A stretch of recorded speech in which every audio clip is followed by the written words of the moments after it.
Hai anak-anak, jumpa lagi dalam pembelajaran matematika. Kali ini kita kembali membahas mengenai trigonometri. Oke, nggak usah berlama-lama lagi, kita langsung saja masuk ke pembelajarannya. Selamat belajar. Oke, kita akan sekarang masuk ke perbandingan trigonometri suatu sudut di berbagai kuadran. Ya, kalian bisa lihat di sini ada kuadran 1 ya. Kuadran 1 itu berada di sumbu daerah yang sumbu yang x-nya bernilai positif dan y-nya bernilai positif juga. Kalau kuadran 2 itu berada di daerah yang y-nya positif sedangkan x-nya yang negatif. Kalau kuadran 3 itu x-nya bernilai negatif, y-nya juga negatif ya.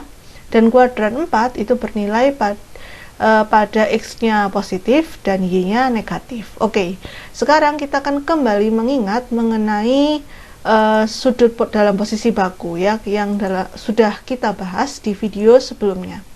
Oke, saya coba ambil satu titik A 4,3, x-nya positif, y-nya juga positif, berarti gambarnya segitiganya ada di kuadran 1 ya. Saya tarik garis dari titik pusat ya, begini, berarti nah segitiganya berarti yang ini, yang biru ini ya, ini segitiganya. Kenapa di sini segitiganya? Ingat definisinya, salah satu kaki sudutnya berada pada sumbu x ya, dan kalau begini berarti alfanya yang ini. Nah, ini adalah alfanya. Oke, x-nya 4, y-nya 3. Oke, y-nya 3. Oke, berarti kita bisa cari dong r-nya ya. Ya, pakai Pitagoras seperti biasa. Berarti r-nya didapat 5. Oke. Nah, sekarang tadi kan saya bilang mau mengingat ya. Jadi kita mau bahas dulu. Kalau saya tanyakan sin-nya, maka sin kan rumusnya y per r. Kan mengingatnya begini. Ini alfanya di sini. Nah, sin itu kan depan per miring. Ya, sisi depan per sisi miring. Depannya ini adalah y, miringnya adalah r, berarti y per r, jadi 3 per 5. Kalau cos itu kan samping per miring ya, berarti sampingnya x, miringnya r, berarti cosnya 4 per 5. Nah, kalau tan itu depan per samping, berarti 3 per 4. Nah, kalian lihat, kalau saya gambar segitiga di kuadran 1 ya, berdasarkan sudut dalam posisi baku itu, nilai yang dihasilkan dari sin, cos, dan tan itu semuanya bernilai positif ya. Jadi saat titiknya berada di kuadran 1 ya, gambar segitiganya ada di kuadran 1, maka sin, cos, tan, begitu juga kebalikannya ya kan. Kebalikannya sin itu kan kosekan, kebalikannya cos itu sekan, kebalikannya tan itu kotangen. Maka semua itu bernilai, pasti nantinya bernilai positif ya, tidak mungkin negatif. Kenapa? Karena ini titiknya 4,3 semua positif. Kalau r kan selalu positif ya. Oke? Jadi sekarang kita mau mengisi tabel. Jadi ini kita pakai untuk mengisi tabel perbandingan trigonometri suatu sudut di berbagai kuadran. Nah, tabelnya seperti ini kan. Ini kuadran 1 ya maksudnya ya. Kuadran 1, fungsinya sin, ingat ya. Kalau saya ngomong sin berarti sama pasangannya. Pasangannya itu kosekan, kebalikannya kan kosekan. Kalau saya ngomong cos, kebalikannya sekan, tan kebalikannya kotangen. Oke. Tadi kita sudah buktikan bahwa semua di kuadran 1 menghasilkan nilai yang positif. Karena tadi ya alasannya. Oke. Gimana dengan kuadran 2? Kuadran 2 kita juga kuadran 2. Saya ambil satu titik, B-nya min 4,3 ya. X-nya min 4. Ya, X-nya min 4. Di sini ya X-nya min 4, Y-nya 3 kan kuadran 2 berarti ya. Kuadran 2 saya tarik begini. Garis, ingat sudutnya berhimpitan dengan sudutnya ada di sini. Nah, ini adalah alfanya selalu. Oke. Ini min 4, x-nya min 4 di sini ya, min 4 x-nya, y-nya 3. Nah, 3-nya berarti ini di sini 3-nya ya. Oke, anggap aja 3 itu ya. Oke. Nah, r-nya tadi sudah kan sama ya ngitungnya, min 4 kuadrat tambah 3 kuadrat. R-nya sama dengan 5. Nah, oke. Sekarang bagaimana dengan sinnya? Sin, ingat sin depan per miring ya. Berarti depannya itu 3, miringnya 5. 3 per 5. Sinnya bernilai positif. Begitu juga dengan kosekannya. Berarti kosekannya positif. Bagaimana dengan cosnya? Cos kan X per R. Samping, ini samping per miring ya. X-nya min 4. Berarti ya ditulis min 4 per 5. Berarti cosnya min 4 per 5. Menghasilkan nilai yang negatif. Berarti cos dan sekan itu menghasilkan nilai yang negatif pada kuadran 2. Nah, kalau tan itu depan per samping. Berarti 3 per min 4. Berarti nulisnya begini. Ya, oke.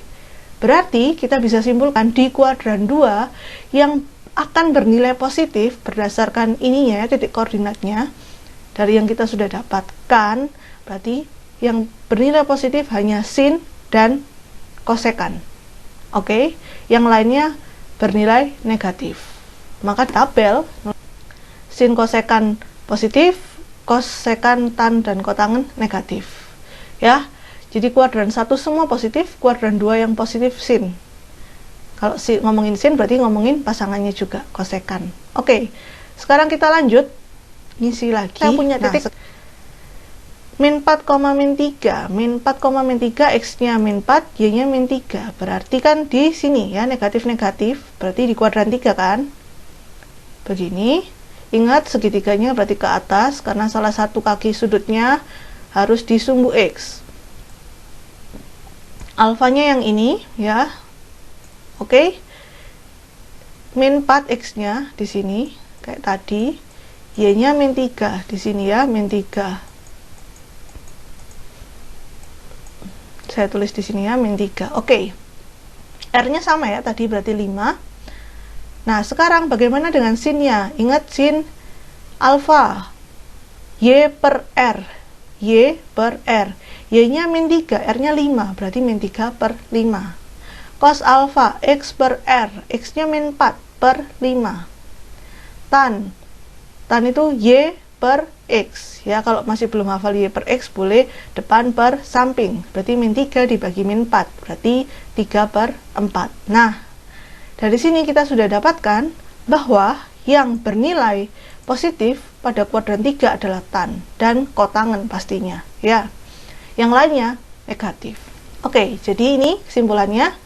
Kuadran 3 sin negatif, cos negatif, tan positif. Oke, nah sekarang kuadran 4 nih. Kuadran 4. Kuadran 4 saya punya titik D4, min 3. Min 4, min 3, X-nya 4, Y-nya min 3. Berarti kan benar ya di bawah sini. Tarik garis. Wah, anggap aja lurus ya. Oke, alfanya di sini. Berarti ya, ini alfanya.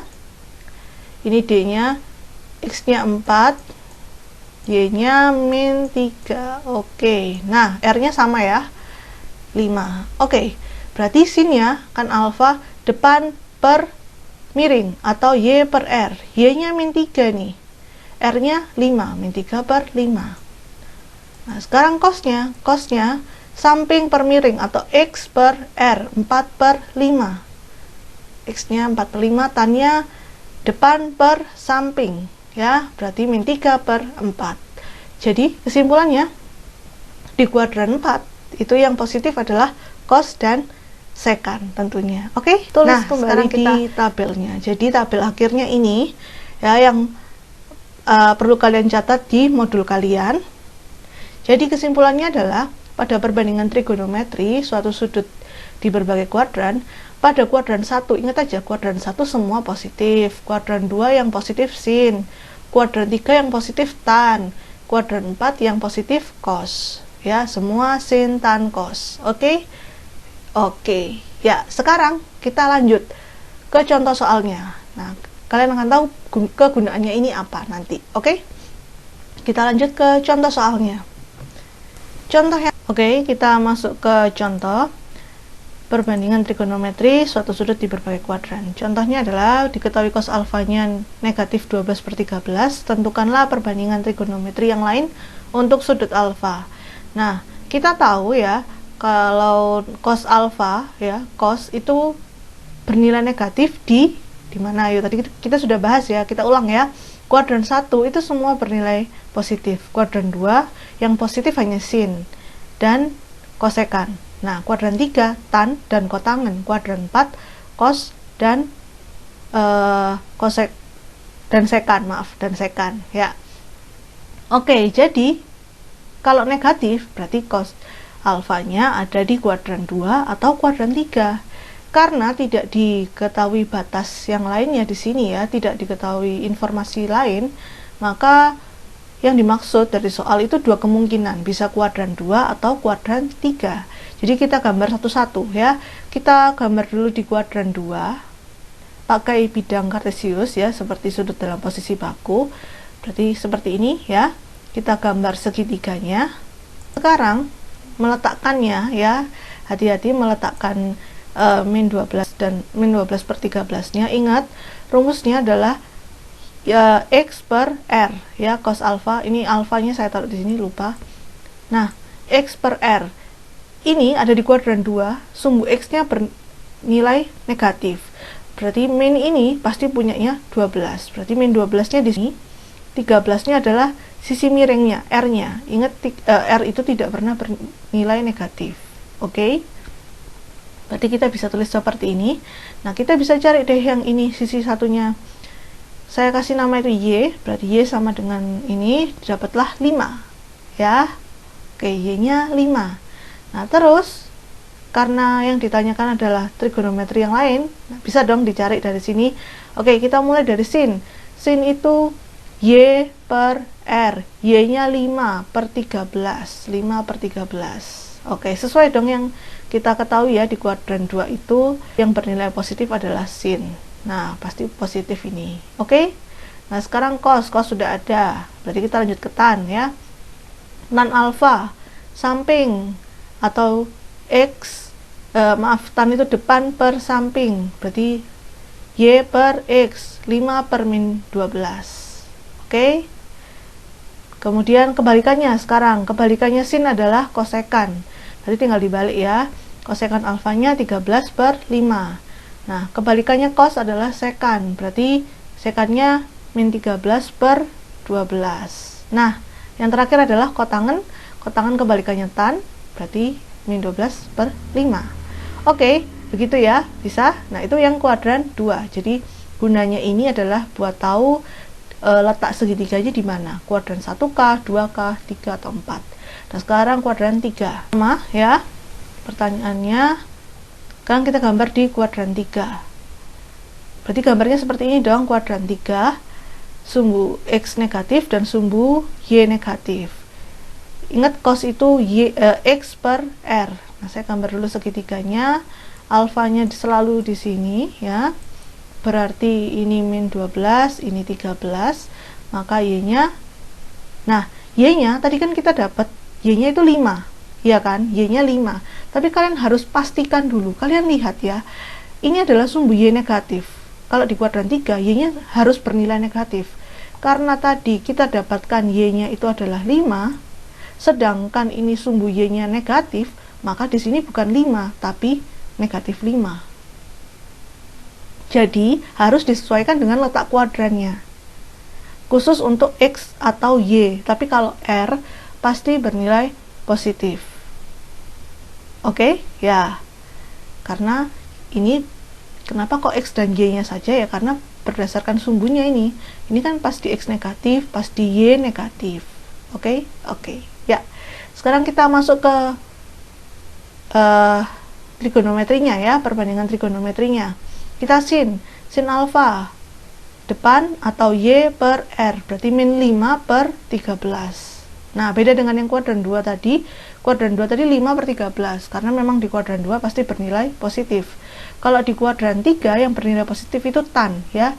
Kita pastikan apakah tannya benar nanti positif. Coba ya.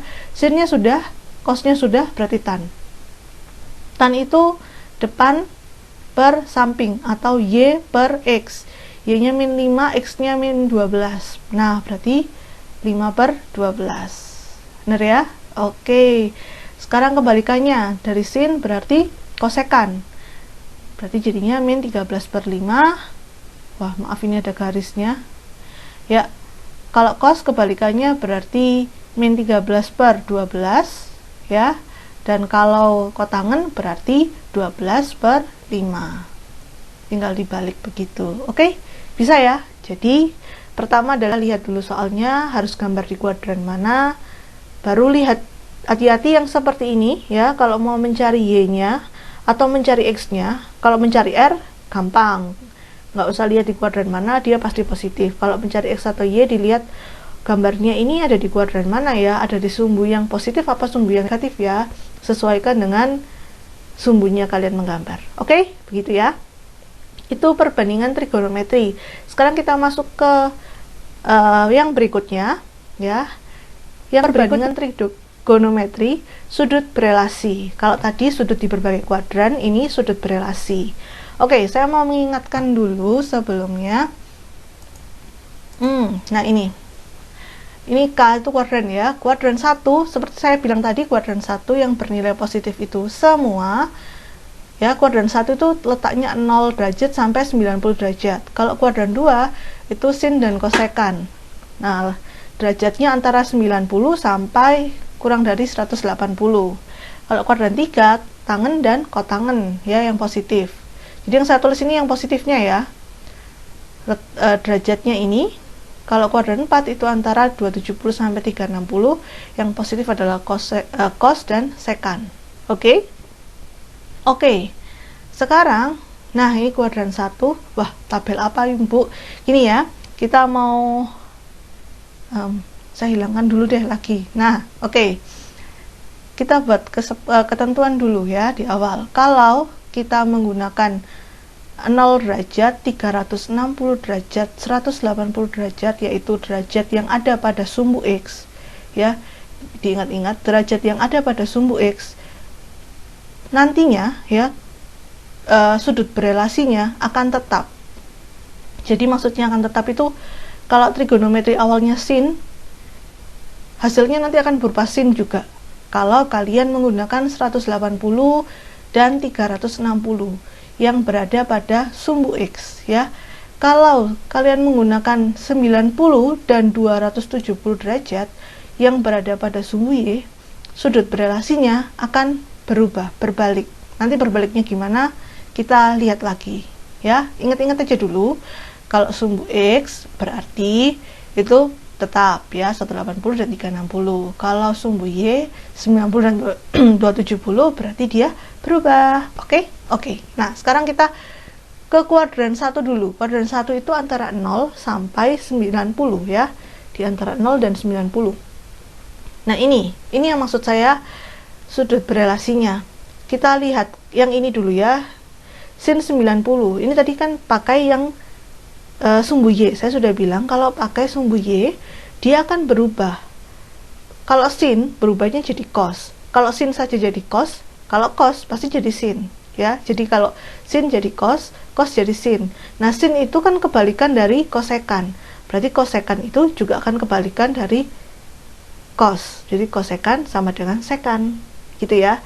Kalau sin aja jadi cos, maka cos jadi sin.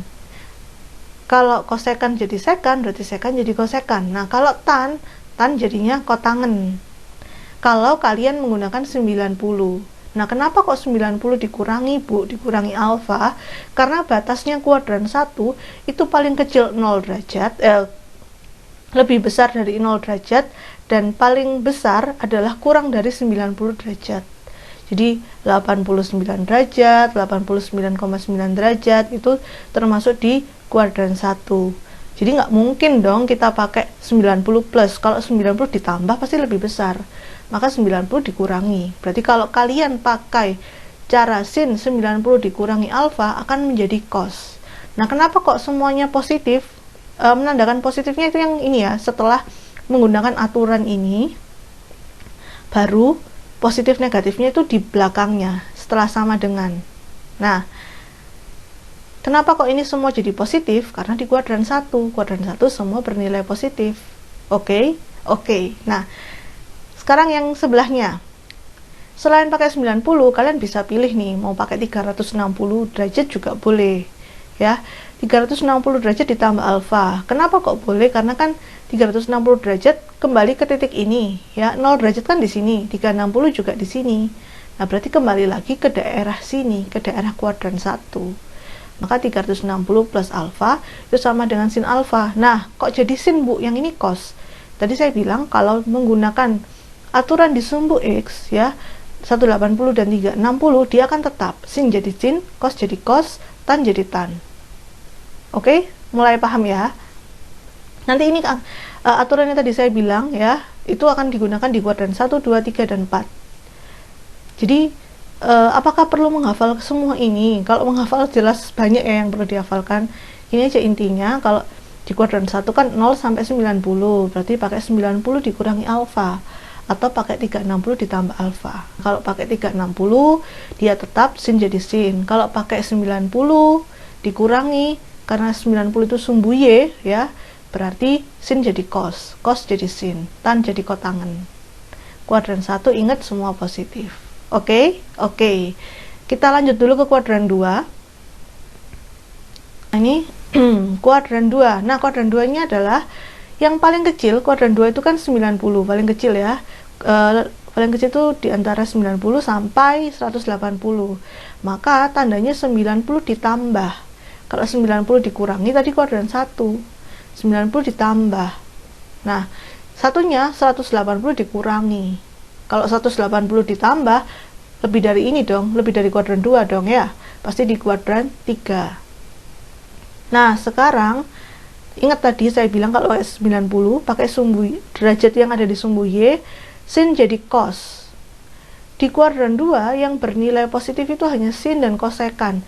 Jadi kalau pakai sin 90 ditambah alfa akan jadi cos alfa. Nah, kalau pakai cos 90 ditambah alfa akan menjadi sin tapi pakai negatif. Kenapa pakai negatif? Karena di kuadran 2 yang positif hanya sin dan kosekan. Positifnya itu melihat dari soal yang depan, bukan hasil akhirnya yang belakang. Ini kan sin, Bu. Harusnya positif, bukan. Lihatnya dari yang depan. Sin 90 ditambah alfa jadi cos. Kalau tan kuadran 2 negatif ya, berarti negatif kotangan alfa. Nah, kalau kalian pakai 180 dikurangi alfa, berarti kalau kosekan ya jadi kosekan alfa. Kalau tan tetap negatif, tapi tetap tan alfa. Begitu kalau kuadran 2, ya. Oke? Ini silakan kalian catat ya di modul kalian. Oke, sekarang kita lanjut ke kuadran 3. Ya, saya ulangi dulu deh sebelum ke kuadran 3. Kuadran 1 semua positif ya. Jadi sin tetap jadi sin. Kalau pakai 90 dikurangi alfa, berarti sin jadi cos alfa. Kalau pakai sin 360 ditambah alfa, berarti jadi sin alfa tetap. Nah, kalau kuadran 2 itu yang positif hanya sin dan kosekan. Berarti kalau pakai sin 90 ditambah alfa, berarti jadinya cos alfa. Cos 90 plus alfa jadinya min sin alfa. Nah, kalau pakai cos 180 dikurangi alfa, itu sama dengan min cos alfa. Jadi dua kondisi ini boleh memilih, ya.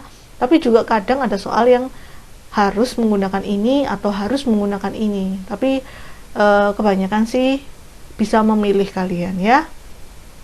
Pahami aja, jangan terlalu banyak menghafalkan, nanti pusing ya. Oke, kita lanjut ke kuadran 3. Kuadran 3, lihat dulu ya. Kuadran 3 itu ini batasnya antara 180 sampai 270. Kalian bisa nebak dong.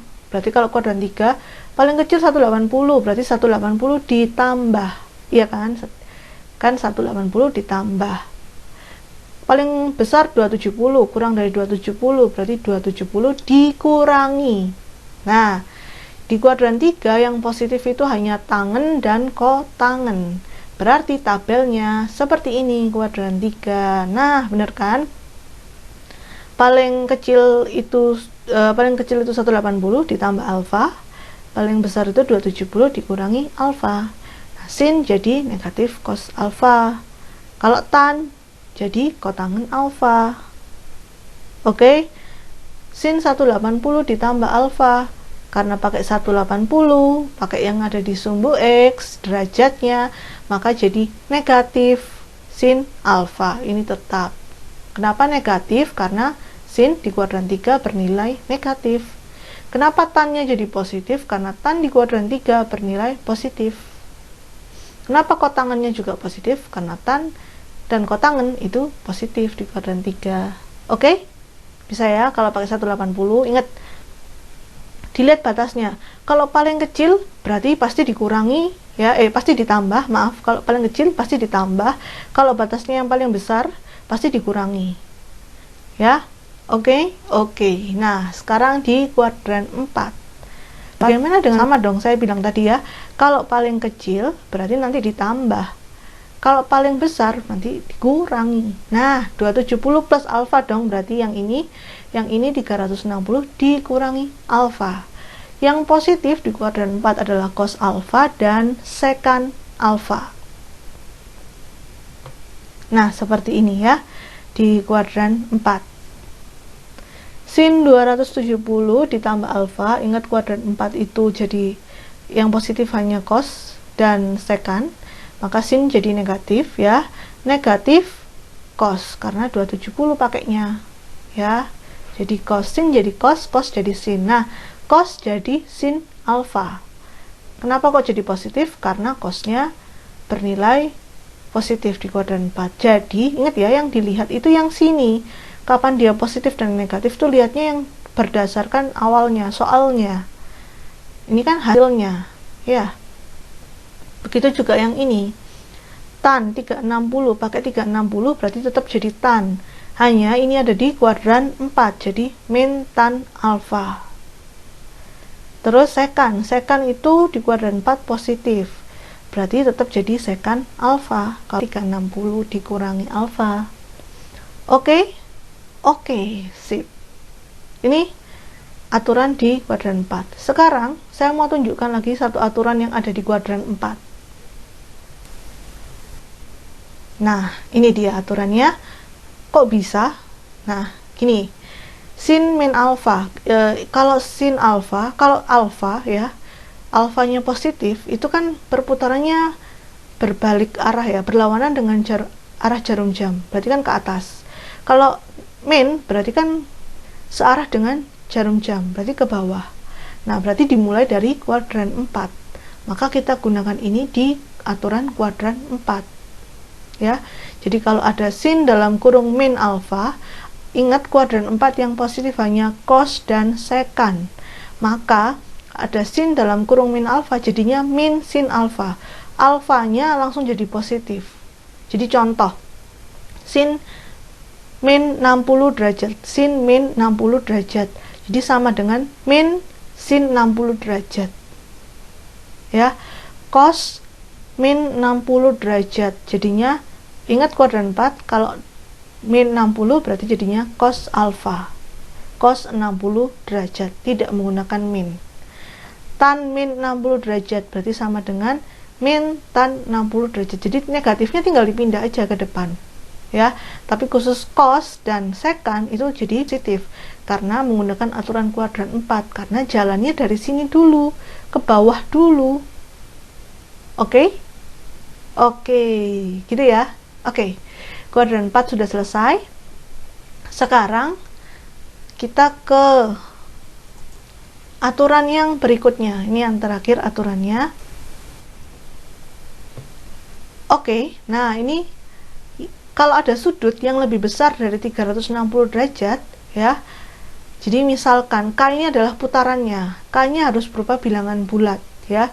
Jadi bisa 1, 2, 3, 4 terserah. Nah, misalnya ada 380 derajat, sin 380 sin 390 deh. Sin 390 derajat. Berarti kan satu putaran. Nah, berarti K-nya 1 ditambah alfanya berapa? Alfanya 30. Berarti nanti jadi sin 30. Ya. Tapi kenapa kok jadi positif semua, Bu? Ya iya dong, kan kembali ke kuadran 1. Setelah satu putaran penuh 360, kembali lagi ke kuadran 1. Kan? Berarti jadinya positif semua.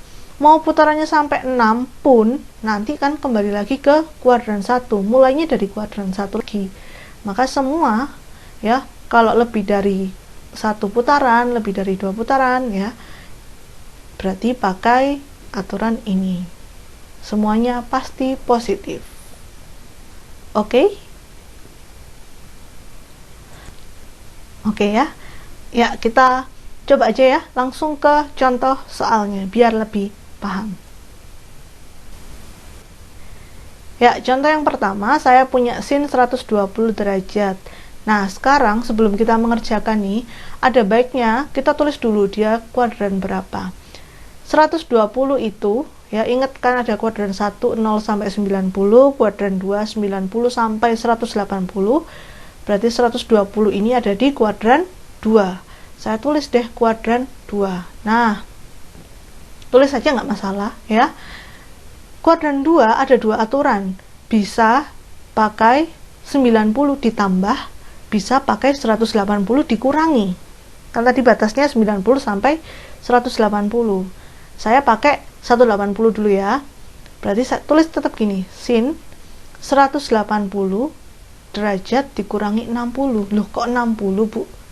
Kok nggak 120? Enggak, jadi kita yang di dalam kurung ini kita mencari sehingga hasilnya 120.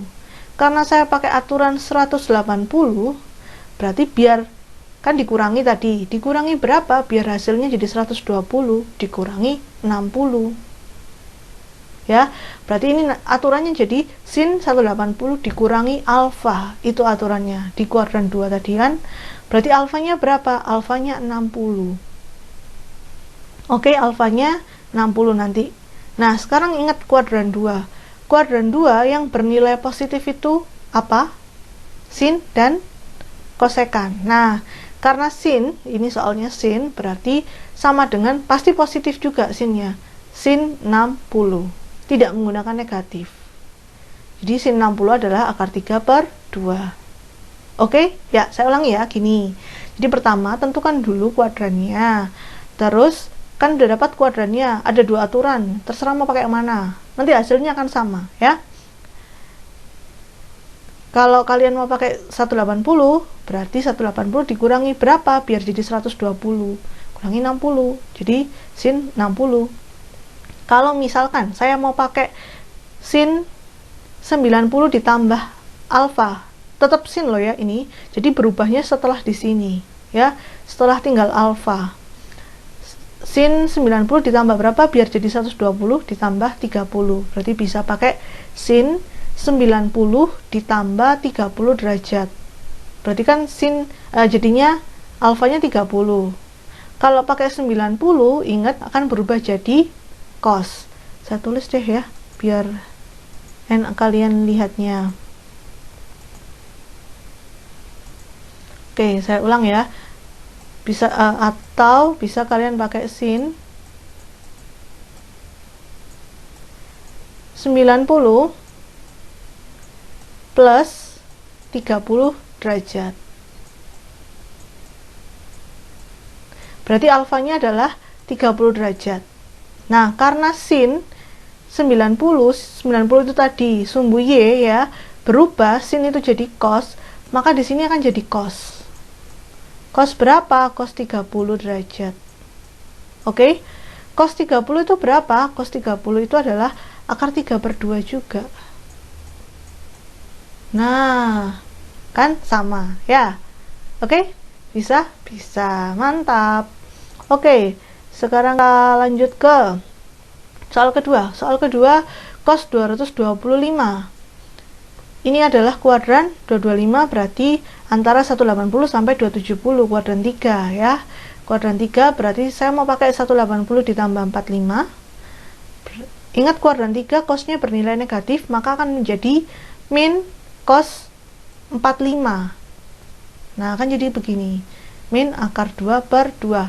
Contoh lagi, kalau mau saya pakai 90, berarti cos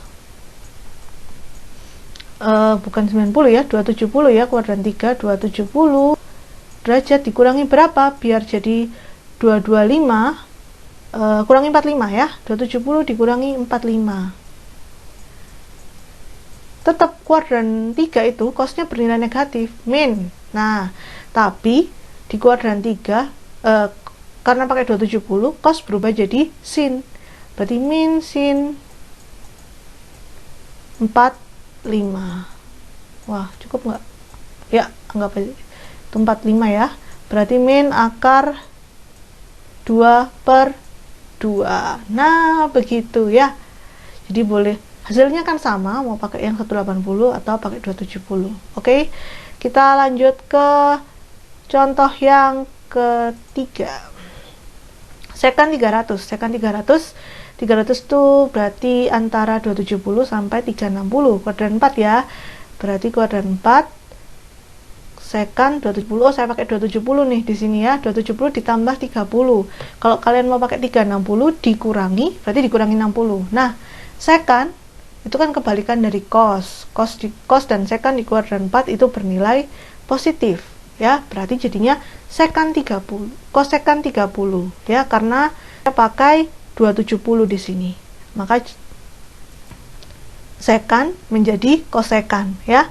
Sin jadi kos, kos jadi sin, tan jadi kotangen, sekan jadi kosekan, kosekan jadi sekan.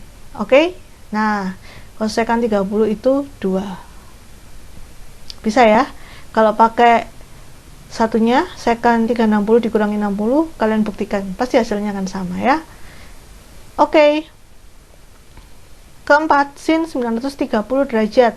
Nah, ini jelas 930 itu adalah lebih dari satu putaran. Nah, 360 itu kali 2 720, kalau 360 kali 3 1000-an ya. Nah, berarti jangan pakai kali 3, pakai yang di bawahnya saja. Jadi jangan melebihi dari ini, dari soalnya, pakai yang kurang dari soalnya. Berarti kan tetap ininya sin 2-nya itu adalah 2 putaran, k-nya tadi dikali 360, berarti ini kan 720 ditambah berapa biar jadi 930, 720 ditambah 210, berarti ini adalah alfanya ya, ini adalah alfanya, berarti sin 210. Nah, berarti sekarang ini sin 210. Jadi dua putarannya ini tidak berpengaruh. Ambil putarannya yang di bawah dari soal. Oke? Karena kita pakai plus di sini. Nanti kalau pakai min agak panjang ya. Sin 210. 210 itu antara 180 70 ada di kuadran 3. Kuadran 3 berarti tadi 180 sampai 270. Berarti 180 plus atau 270 min. Saya pakai apa ya? Oh, saya pakai yang 180 plus. 180 ditambah 30. Berarti tidak berubah karena pakai 180 ya. Kalau berubah itu pakai 270. Oke, mantap. Nah, sekarang sin di kuadran 3 itu bernilai negatif ya. Berarti akan menjadi min sin 30. Nah, berarti min setengah. Oke, bisa. Ya. Kita coba lagi ya, biar makin bisa ya. Oke, kita masuk ke contoh berikutnya. Tan min 390 derajat. Ingat tadi kita sudah bahas bahwa kalau min alfa ya, dalam kurungnya min alfa begini, berarti itu begini ya, berarti itu mengikuti aturan kuadran 4 karena perputarannya searah jarum jam ke bawah. Berarti pertama kali yang dilalui adalah kuadran 4. Berarti kuadran 4 yang positif itu hanya cos dan sekan, maka tannya akan bernilai negatif. Maka akan menjadi min tan 390 derajat. Tulis saja begini. Nah, sekarang 390 derajat ini ya, itu lebih dari satu putaran. Nah, bagaimana dengan minnya ini? Minnya tulis saja. Jadi kamu tulis min, langsung buat aturan dari tan 390. Berarti min tan 360 ditambah 30 karena lebih dari satu putaran. Nah, kebetulan aturan yang seperti ini berarti ingat minnya cukup disalin, salin saja di sini. Min tan 30. Jadi kalau ada min akibat min alfa begini, salin saja ya. Yang pertama harus dilakukan adalah tulis saja minnya karena nanti ada kondisi soal yang nanti min dalam kurung min lagi, karena dia kena aturan kuadran. Kebetulan kan kembali lagi ke kuadran 1 ya, jadi pasti positif tannya. Min yang ini dapat dari mana? Dari alfa. Oke, sip, mantap. Oke, kita coba ke nomor 6. Cos negatif 420. Seperti saya bilang barusan, yang bernilai positif adalah cos dan sekan. Berarti negatifnya tidak ada seperti tan ini. Jadi cukup cos 420. Nah, terus 420 itu lebih dari satu putaran juga. Berarti cos 360 ditambah 60. Oke? Jadi jadinya cos 60 sama dengan setengah. Oke, sip. Bisa ya? Mantap. Nomor 7. Nah, agak beda nih soalnya. Diketahui cos 53 derajat sama dengan 0,6, maka nilai dari tan 487 derajat sama dengan, nah, yang ini, yang pertama, ubah dulu yang diketahui ke bentuk pecahan, karena kan kita kalau gambar itu pecahan ya, depan per samping atau samping per miring ya kan. Nah, maka 0,6 itu jadi 6 per 10. Kebetulan ini bisa disederhanakan, sederhanakan saja, juga tidak masalah, itu hanya nanti berbeda di perhitungannya saja ya saat cari sisi yang lainnya, nggak masalah tapi oke. Kalau sudah, kita gambar segitiganya. Saya gambar segitiganya, saya letakkan 53-nya di sini. Kalau kalian mau letakkan 53-nya di sini, boleh, terserah ya, terserah kalian. Yang penting ini tetap siku-siku. Nah, sekarang saya mau cari sisi yang lain. Ingat, segitiga itu besar sudutnya adalah 180 derajat. Kalau ini siku-sikunya 90, berarti dua sisi ini kalau dijumlahkan itu kan 90. Maka cari sisi yang ini itu adalah 90 dikurangi 53. Jadi 37 derajat. Jadi saya tulis 37 derajat. Oke. Sekarang kita kembali ke cos 53. Cos itu samping per miring. Berarti sampingnya 3 di sini, kan 53-nya ini. Berarti sampingnya ini, miringnya adalah tetap yang ini di depan siku-siku ya. Kalau ini adalah depan dari 53. Kalau kalian lihat 37 berarti sampingnya yang ini ya. Jadi tergantung kalian lihat soalnya. Cos 53 berarti 3 sama 5. Nah, sekarang yang ini berapa? Kita dapat cari pakai Pitagoras ya, teorema Pitagoras. Saya misalkan ini dengan B. Berarti 5 kuadrat dikurangi 3 kuadrat dapatnya 4. Berarti B-nya sama dengan 4. Nah, kenapa harus dicari-cari aja semua? Siapa tahu nanti dibutuhkan. Kalau tidak ya sudahlah, enggak apa-apa ya. Tan 487. Nah, tan 487 berarti lebih dari satu putaran. Itu yang harus kalian ketahui dulu ya. Berarti kita pakai tan 360 plus. Plus berapa? Plus 127. Ya. Ditambah berapa biar jadi 487. Nah, berarti tan 127. 127 itu ada di kuadran 2. Ingat antara 90 sampai 180. Jadi, tan di kuadran 2 bernilai negatif. Saya ulangi ya. Di kuadran 1 semua positif, di kuadran 2 sin dan kosekan yang positif, kuadran 3 tan dan kotangen, kuadran 4 cos dan sekan. Karena di kuadran 2 tannya berarti dia bernilai negatif. Kuadran 2 kita pakai aturan bisa 90 plus, bisa 180 dikurangi. Saya mau pakai aturan 180 dikurangi. Nah, kok belum muncul negatifnya, Bu? Tadi katanya kuadran 2 negatif. Ya, negatifnya terakhir kan setelah ada ini, aturan ini, baru dimunculkan negatif. Kalau enggak, kalau kalian munculkan di awal, ya, negatifnya, nanti negatifnya double, ya, kelebihan. Malah jadi positif nanti hasilnya, ya. 180 dikurangi 53 berarti alfanya adalah 53 derajat. Ingat tadi kuadran 2 bernilai negatif, maka jadi min tan 53, min 4 per 3. Karena 53 ini depan per samping, min 4 per 3. Sip. Gitu ya. Ya. Kalau kalian munculkan min-nya di sini, tadi seperti saya bilang, nanti jadi min dalam kurung min, jadi positif dong. Jadi ini jawaban akhirnya, oh ini negatif. Bener nggak sih? Bener, karena kuadran 2. Kalau ini kalian jawabnya positif, loh, padahal di sini kuadran 2. Berarti ada yang salah di pekerjaan kalian. Ya, begitu. Oke, sekian dulu video pembelajaran kali ini. Mungkin sedikit banyak yang perlu dipahami atau perlu dihafalkan. Diulang kembali videonya kalau masih belum begitu paham. Kalau bingung boleh tanya ke kami, guru pengajar matematika kalian. Oke, sip, mantap. Oke, sekian dulu pembelajaran hari ini. Kita jumpa lagi di pembelajaran berikutnya. Dadah, selamat belajar.